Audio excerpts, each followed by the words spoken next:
everybody out there, and welcome to another episode of the Talk That Talk Show with me, Barry Holmes. Guys, it's been a very, very long week. I actually took a little bit of the time to myself, and I wanted to say that, especially coming here on the show where, we had a long week of work. I felt like, I gave 110% to the kids that I service every single day. And, that definitely, takes a lot out of you. And then especially with, trying to do multiple endeavors with self-investment and as far as with, new merchandising and just the culmination of just, being a human being and dealing with emotions. And, it's just been a very, very long week. And, to be able to get to Friday where, I got through the work day and I was, like I said, I was exhausted, to still come home, pack and ship some of the stuff for my Catmaster B venture. And, at the customary time, I just didn't feel as though I had enough energy or I wasn't ready enough to give you guys 110%. So, I literally took the first time I feel like all week where I just took some time to just relax and do absolutely nothing and think about nothing. And I think it was so important and, especially to be recharged and feel like I can come here right now and give you 110, 150% of who I am and give you the energy that makes this show what it is. And I just wanted to extend that to everyone else out there that, in those times where you are feeling tired and, we're almost predisposed to just try and push through anything and to get through it. There are those times where you do need to rest and make sure that your mental's right and your physical's right. Shout out to Tori Holmes on the Facebook Live. She said self-care is important. Shout out to Tariq on our Instagram Live and my boy Flip Michaels. But it's so important, again, to take that time to recharge so that you can, be the 100% best version of yourself. And, I think that alongside with, taking the time to rest, I think it's also important as well, too, to, take the time to go out and spend that time with the people that mean a lot to you. I had one of the best times I had in a long time. Shout out to Flip for inviting me, and then also shout out to Alvin for having me for his 30th birthday party. But it was just so fun to be there and just have fun dancing to old songs and, just having a good time, drinking whatever you wanted, eating whatever you wanted. And, I think it's those times as well, too, where I was just, again, you saw my last episode where I was dealing with, and I still am dealing with, the loss of my very good friend. And, to a point where I didn't want to go out anywhere. And my boy Flip and, Alvin encouraged me to, come on out and to have them be there supporting me in a way that, they may not have known that they were supporting me. But, to have Theo there as well, too. We're Millie rocking and, playing Gypsy Woman. It was a wild time. And, it's something that I needed. So, again, to push yourself to go out and enjoy yourself around people that mean a lot to you, and then also taking the time to recharge and rest and sleep. I think that, oftentimes, especially when, you're just constantly under the crunch and you're in that work week and you're in that mentality where you just got to get through it, you just have to prioritize some time to relax, man. And, in the time when I'm not relaxing, you all know about my hat obsession. I do have the hat that's coming out tomorrow from Hat Club. This is called the Black Dome. It's going to be a pretty dope collection. It is a re-release. Like I said, this came out, I think, last January, and, I scooped it up right away. But I will not say that Hat Club doesn't have some heat and that they're always doing some restocks. So one of the most recent collections that I actually really did enjoy from them was a Female Fitted Initiative collection. Now, this collection, they let a lot of different female fitted designers tap in and create their own version of some of the hats that we have all been accustomed to seeing. So, I was able to get my hands on with the help of some, trusty people out there. Was able to get some hats here, and I wanted to share with you guys some of the picks that I thought were my top faves from that female fitted collection. And, starting it off, I wanted to go with something that really you haven't seen before. I know we've seen it, I think maybe done once with Pro Image, but not with this team in this colorway. And, the first thing up, I really liked this Seattle Mariners female fitted hat, and it's super dope. This one right here is purple.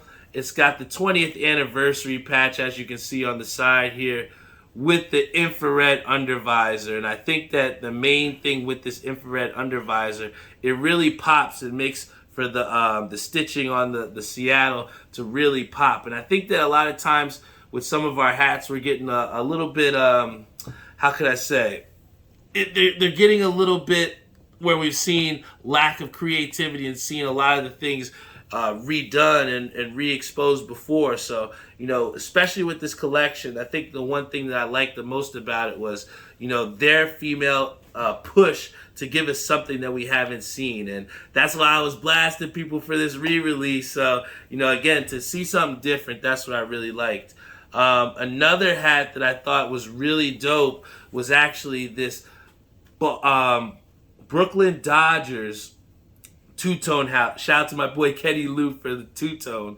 But this actually features the 1955 World Series patch. And I think that, obviously the two-tone, the gray and the black, classic, right? But then to throw it with the blue undervisor, and not just any blue, but an electric blue, I think it really gives to that again, the theme of, trying to see something that we haven't seen before. And, again, flat batterman in the back. They really did their thing with this one. I said, this one is going to be a sleeper here. Now we're getting to the top hats of the collection that I thought were absolutely fire. If you missed out on these, you're going to be upset that you missed out. And I think to go on it, I was really hyped to see this because, I was talking to Kenny Lou, and how we're always talking about designing and things that we would like to see in the hat game. And one of the things that I saw was that, we're constantly doing crossovers with, the cool fashion where the Hat Club did the crossover with the football teams. You've seen where they had a crossover with the NBA teams, and we've seen, a lot of different crossovers done across the board, but never have we seen it done in a way with the WNBA. And this hat right here is a Dodgers hat, but I guess the person that designed it, the female, was a big New York Liberty fan, so she decided to make the undervisor that nice, I think it's a seafoam green, I think the actual color is called. And the Dodgers, and I think what a lot of people don't realize is that New York Liberty logo has some orange in it. Say was actually the person that kind of reminded me of that. So to see them put the orange stitching in there with it, I think this was dope. I would love to see this hint on a Mets hat down the road. But, this colorway I think is something that, hasn't been tapped into a lot. And especially with, the female initiative, how can you not do a crossover with the WNBA team? So, would have loved to see it as a Mets hat, but that's a Dodgers hat. That's really, really dope. Now, for these next two hats, these two, I'm telling you, were the best of the collection. And I didn't think that they would be, but they've kind of grown on me here. And you're going to be surprised at which one I think is the best of the collection. But this one right here is one that I think that a lot of people slept on, and I hope that you didn't, because this two-tone, again, is something that I have not seen before. This is the St. Louis Cardinals with the 125th anniversary patch, and I think, again, the thing that makes this pop is you have, some complementary colors here, but then you have the light icy blue that just throws everything off with it. And then to put that on the undervisor, at first you think, this shit does not match. How am I supposed to rock this? But, the more and more that I'm seeing of this hat, guys, this is the one that I feel like was the sleeper of the pack, that a lot of people missed out on. So, this St. Louis Cardinals, it's almost got that cream type color, but then to hit them with the icy blue, the females really did their thing with this collection, man. And then finally, you guys, you see me with my black dome. I'm a huge Mets fan. So to say this hat was the best one, it's me being completely unbiased. But this Yankees two-tone, all right? I would have loved to see it again as a Mets hat, I wish. But, how many times have we seen a Navy Yankees hat? Everywhere across New York. Anybody that's knows fitteds, they've seen this. But to do it with the tan two-tone, I mean, how many times have we seen where people were making fun of New Yorkers for having the Timbos on? So to throw it with that Timbo type, brown here, and then to have it with the pink undervisor, I'm telling you, out of that female fitted collection, I said the theme was always about seeing something that we haven't seen before, and to take the challenge of a Navy Yankee hat. I mean, how many times have we seen it? But then to throw the pink brim underneath and make it a two-tone and give it that almost that Carhartt type feel with it, they did their absolute thing with that one. Big shout out to my boy Bones Brims on Instagram Live. He says, "What's up, my guy?" Big shout out to my boy Manny Vera on Facebook Live. But again, we're all about, seeing things that we haven't seen before. And, moving on to it, the one thing that I never in my wildest imagination would believe that I'd seen, but I have my boy Max Scherzer on the Mets. And I mean, it only cost him $130 million.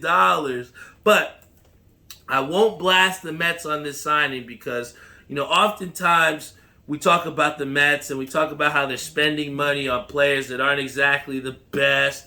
But here you can't say that Max Scherzer isn't the best because there's only been 2 Cy Young winners in the past, 4 years.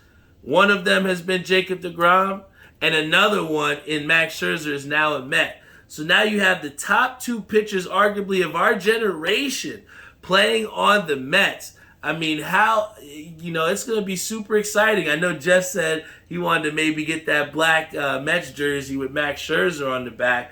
But, I think the one thing that, we kind of seen with Kemba Walker coming down to the Knicks and seeing the pressure and seeing what that can do, it can either make or break someone. And here you have Kemba Walker who's out of the rotation.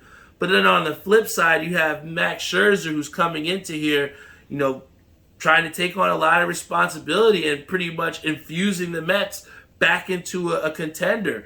And, I think the thing that when he talked about the pressure, he said he was excited for the pressure. And here's the thing that had me win Max Scherzer in my heart. He said that to play in New York was a privilege. I mean, that right there says it all in the fact that, hey, I want that guy in blue and orange. And, again, to come here to New York City, to have the amount of money that he's been paid. I mean, look at what happened with Francisco Lindor.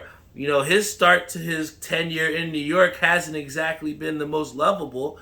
But, to have a Max Scherzer in there, hopefully we'll, have him healthy. But with you paying him that $43 million a year, you're pretty much saying you need to go out there and give me 20 wins every season. And the only thing that kind of, worries me is the fact that in the playoffs last year, when he came over to the Dodgers, he experienced a dead arm. He attributed that to the fact that the Dodgers kind of had mismanaged his pitch count, didn't exactly let him rip it. And then when it came time to playoff time, he wasn't exactly... he wasn't exactly throwing it the way he should have, and he felt and attributed that to a dead arm. Now, if we are hiring this guy to take us to the chip, if we are hiring this guy and paying him all this money, you gotta let the pony ride, man. And what I'll say by that is, don't do the pitch count restrictions that we've seen with a lot of other pitchers. Even with Jacob deGrom, where, they're spot starting him here, and pitch counting them here.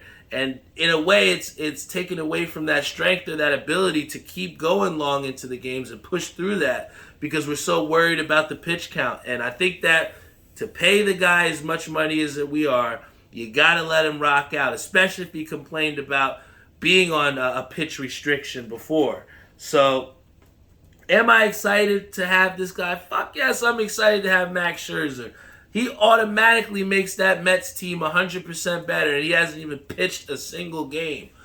But the leadership that he should also help bring into that clubhouse, which had a little turmoil where you had, Francisco Lindor, who at times had a hard time winning over his teammates. And we saw that with Jeff McNeil. But, hopefully with Max Scherzer bringing that veteran leadership, bringing his winning mentality, bringing a championship ring with him, let's hope that our Mets can, get some of that Max Scherzer magic. Because for $130 million, we got 130 reasons why he needs to start winning games immediately. But I'll tell you one team that didn't win a game. And by didn't win a game, I mean they got whomped. And that is the Oklahoma City Thunder. Last night, I don't know if you guys know, but there was a new record in the NBA. Memphis beat the Thunder by 73 points, guys. It was an absolute blowout. I think that it just speaks to how, in an NBA league as diverse and top to bottom good as the NBA is, top in the world, you can still have a team, a professional team in the Thunder get smoked by 72, 73. I mean,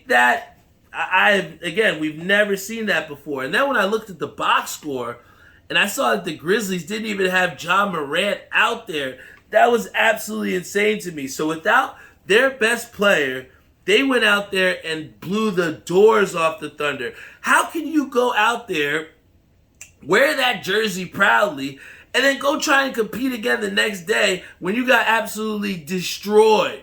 I mean, the level of professionalism has to be out of the roof for the Thunder, because at the end of the day, it is difficult to not only lose, but to lose in historic fashion, When I looked at that team, it's really difficult to see how they could even score 73 points, because the Thunder look they look like a bunch of nobodies. I looked at that roster and I didn't know a single name on that team. And I think that it speaks again to the importance of these small market and bigger market teams, to where you have a Knicks team who spent the money in free agency, and in a way, they're kind of just coasting along. But here you had the Thunder, who have this grand idea that the more draft picks and the more picks that you stack up, it's going to help you out. But that's all granted that those draft picks are going to go out and be instant starters. And what we've seen, especially from Memphis blowing the doors off this team, that sometimes that can backfire in your face. These guys were not professionally ready to play. And I think it brings out a bigger issue as far as the whole Sam Presti thing, where he's constantly picking up these draft picks, and not getting the instant results. I mean, Shai Gilgeous-Alexander, they got him in a trade from the Los Angeles Clippers, but, you can't just have, these young players that are unproven guys to then be the face of your franchise and think that you can have success. It's not happening. We already seen the NBA is very star power proven and riddled. And right now that Thunder team I wouldn't even try to watch that team. And honestly, somebody you might not either want to watch was, me bowling. This week was absolutely atrocious for us on the lanes, guys. To update you on how it's going, every single team that I bowled on this week, Tuesday, Wednesday, Thursday, we all suffered tough losses in each different ways. And, throughout that time, there was not one 200 game thrown. Guys, we are at the point in the season for me where I'm bowling my absolute worst. But I want to take on Thursday two things that were said and kind of things that I reflected back on as to, why things are going the way they are. And, I think that, when you reach a certain level, whether it's with bowling or, something else where you've experienced success, you kind of get used to that. And it's kind of hard to, not only humble yourself, but accept the possibility that right now you're not at your best. And, I seen that, like I said, this week where, I'm going out there exerting myself, trying my best, and just not exactly getting the results that I wanted out of it. And, kind of something that my boy Eric, shout out to Eric Turner, he said to me when I was on the lanes, but he said, yo, get back to the basics, Junior, get back to the basics.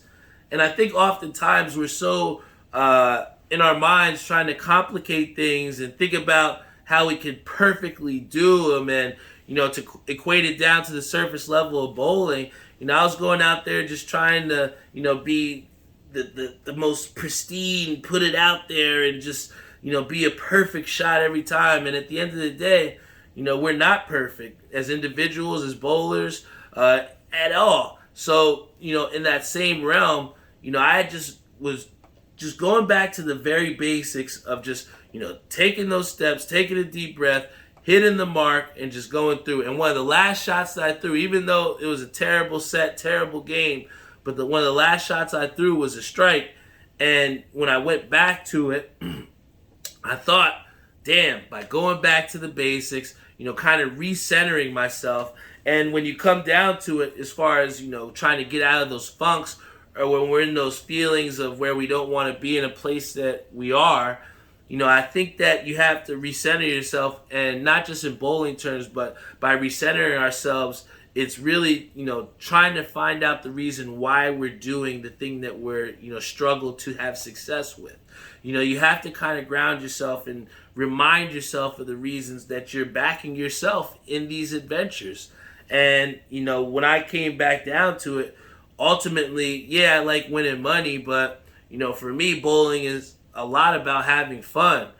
And when I came down to it and I thought about the last 3 sets that I bowled, I didn't think I had fun in any single one of those sets, man. And, again, one of the things that, why it makes us leaders is, the fact that when you see something is wrong, there's 2 different types of people.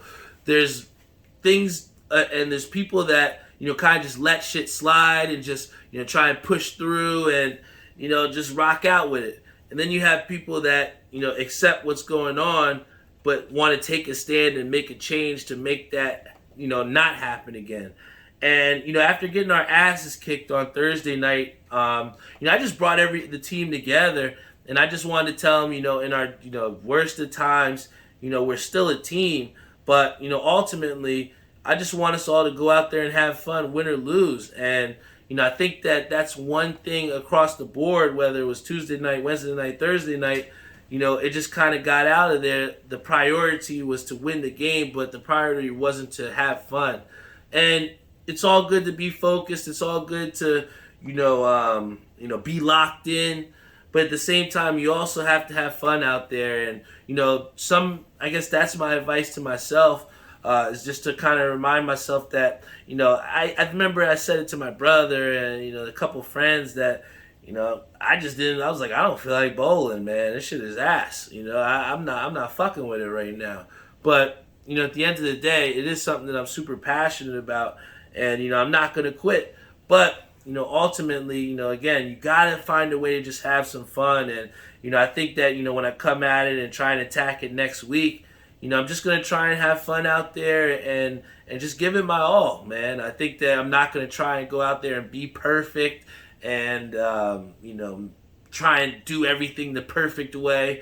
I'm just going to go up there, have some fun, and try and accept whatever happens. And, we have Matt Landrum who says, a ton of lessons I learned playing sports have translated over to real life. And you just hit one right on the head. Thank you, Matt. I think that's the whole point, again, of this show is to, try and, highlight the experiences that are going on in my life and just try and find a way to flip it and help other people to understand the things that I'm understanding on a day-to-day basis. And I think one of the other things, again, that I told you about, guys, is the fact that, with me losing my friend, Very good friend in Andrew. Everything leading up to that last episode and then to the following day, is very difficult. But, one of the things that I found solace in, and I know a lot of other people that are, again, grieving as well, too, is, the episodes that Andrew had done on this show. I literally was on the train today, and again, I told you I was wiped, exhausted, kind of felt like, got just got beat, you know what I'm saying? And one of the things that I did was I just turned on Andrew's episode, man, and I just really just started thinking and listening to the things that he was saying. And we always talk about just how intelligent he was, but one of the things that he said in that episode was that thoughts are like a conveyor belt. You don't have to pick up every box. And I think when he said that shit, like, it just kind of like, it really resonated with me because, realistically what he's saying is that, in these times, there's always going to be this negativity that kind of just floats in our head. It's just human nature. I can go up to the line and think, oh man, I better not miss this 10 pin. Oh shit. Oh fuck, I'm in trouble. But, that's human nature. And at the end of the day, sometimes those things are going to float in your head, but you just kind of just have to find a way to dispel them and just, understand. And these are the exact words that he said. You have to understand that, the exact opposite is a possibility. So I could be in my mind thinking the worst thing could happen.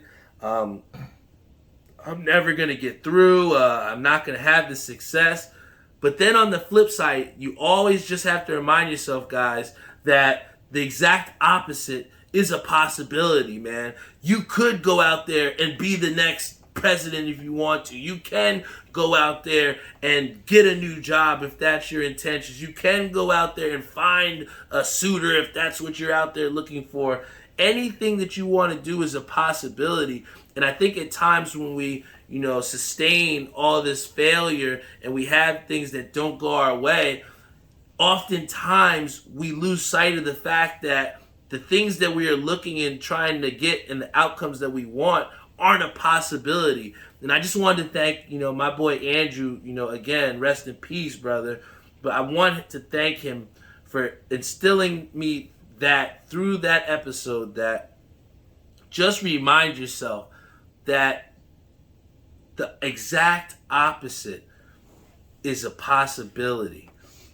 Just understand that in all the tough times that you're going through and all the negative thoughts that you're having, just know that there can be a light at the end of the tunnel. You just have to work your way to get there, man. And once again, I just want to thank my boy Andrew. And, again, me and Kev Schaefer, we talked about it before. But, Timmy, shout out to Timmy. He's doing a great job of, expediting and trying to get these shirts done for us. But again, next week, we're hoping and aiming to have these memorial shirts for Andrew. It's going to be a green Talk That Talk Show shirt in his favorite team's colors. It's going to be Jets colors. And on the back, it's going to have one of his quotes from a song that he wrote and spit, which is actually on YouTube right now. I'm really excited about these things that we're going to be doing. Again, 100% of the proceeds will be going to his family. So, again, life is just about trying to get through the next day and figuring out how you can be more productive and more positive than you were the last day. And, to come out here on the show, whether you have Groovy Brims, my boy Hawks, Scott Olner on Instagram and Facebook Live, as long as, again, we're the best version of ourselves, it could be a nice sleep at night, man. And I just want to thank everybody once again for coming here on the Talk That Talk show on a Friday night. We started this a little bit later tonight because, I just need a little bit more rest, guys. I wanted to be able to give you guys 110%, give you my unfiltered thoughts, my mind, my heart, my soul, and just try and get you guys to understand the things that I'm going through on a daily basis. And, just try to shed some light on it and provide some hope to those people that need it, man. And, that's why it's so important, regardless of how I'm feeling, regardless of, what's going on. regardless of if I feel like I can't do it, whether it takes me a little bit of time, just know, guys, that this shit means a lot to me. And that you're going to have an episode of the Talk That Talk Show every single week. When you go to that talkthattalkshow.com, you will know that you'll have a new episode. And, to have people like the principal at my school, say that, they love podcasts and they want to know what my podcast is. And, I'm constantly finding people that are, new to this podcast and excited about, trying to learn and see it. And then also having those people like Brian who hit me up and telling me good news and saying how they want, some Talk That Talk Show onesies for their child that are about to be born soon. Again, it just makes me, feel so empowered to know that not only does this symbol mean a lot to me, but that it means just as much as a lot to you all out there as well, too. So, again, thank you again for rocking out with me. Thank you for believing in me.